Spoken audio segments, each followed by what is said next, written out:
Hi folks, Will at LL Workshop. A few years ago I spent 6 weeks in Lilongwe, the capital of Malawi, fixing some 4x4s, Land Cruisers, Nissans, that sort of thing.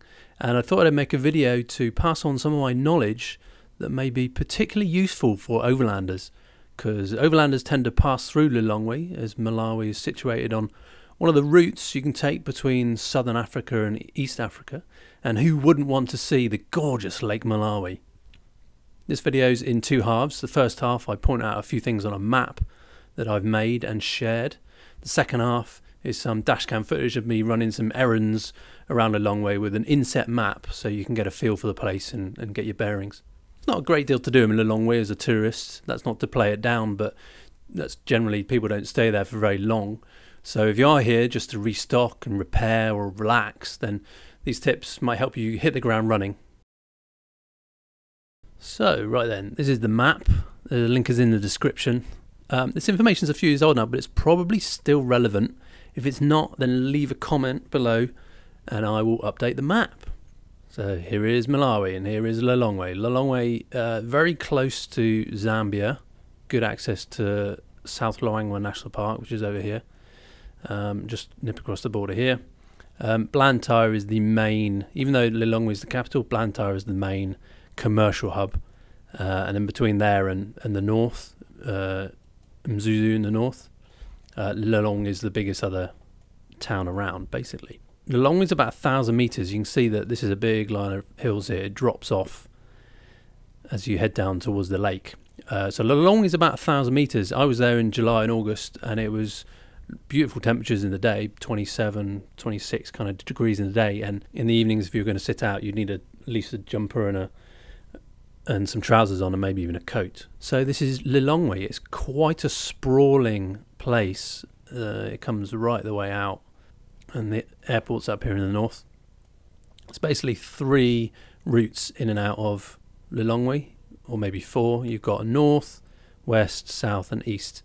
The north road goes north, the east one goes out to the lake here, the west one goes off to Zambia, and the south one goes down to the rest of Malawi down there. The north route spurs off at this point. This is Kanengo Market Junction. This, you can't really miss this. It's just full of buses and things like that. So if you come from the north, you know when you're approaching Lilongwe. There are speed traps round here that have been known, police speed traps on this part of the road. Lilongwe is basically known by its areas. Everywhere is split up into an area, and an area's got a number, and there's also sectors as well. So it's a bit unique in that sense, but essentially you've got kind of the rich area over here and then the not so rich area over here. And then you've got the official city, which is basically a ghost town. This is where all the embassies are and banks and things like that. And then you've got government up here. But if you come here in the day, it's just a bit of a ghost town, to be honest. The big point of reference here is this area. This is called Crossroads, and this is a massive roundabout. In the night time you'll recognize it because here there is a massive billboard that basically lights this whole area up like daylight. So that's a really interesting and important landmark there. The other good landmarks are this road here, which is either called Paul Gagami Road or Chirambula. It's basically a dual carriageway but with no central reservation down the middle of it, and it runs all the way the length of here. It's a really good one for getting access to all these little side streets along here. If you're coming from the south, now this is basically this area too. This is basically where most of the locals do their shopping. It's also got the bus station in here. This road here, there's only one bridge over here, so this road is extremely congested. This journey from here to here will probably take about 45 minutes.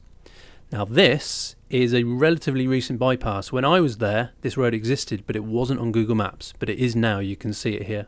This journey would probably take you about 10 minutes, whereas this would take you about 45. This is a great way of accessing or even bypassing Lilongwe completely.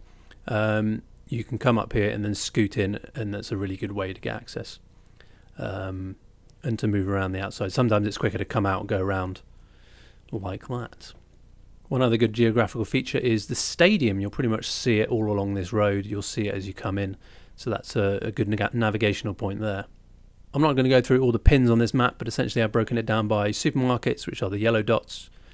You've got vehicle parts and tools. You can go and find these in this area. There's quite a lot in this area of Lilongwe.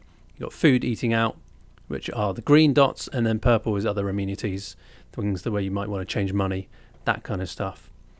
I'll probably say about changing money. We used to change money around here. There's basically loads of blokes that hang out under trees. You just drive up and change the money through the window.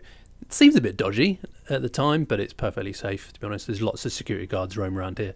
A number of times the security guards came up to me and said, you know, you've left a lot of stuff in the back of your pickup truck. And I'm like, yep, sorry about that. So they're quite hot security here.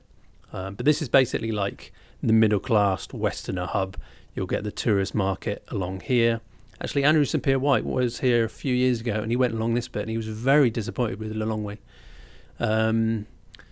This is basically just generic African tourist stuff for sale here, you know, like little trinkets and things like that. And the other place is over here on this curve here.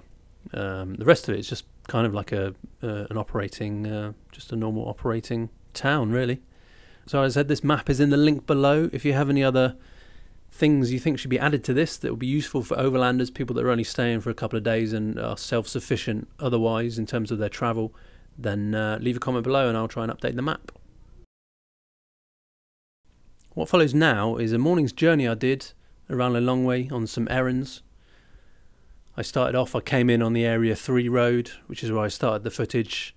I went to DAP to pick up some clothing. Then I went to Toyota Malawi, and then I went all the way around to Chipiku on the Chilambula Road, Paul Kagame Road, and then I ended up at Sahara Tools. I'm not going to voice over this video, I'm just going to let it run.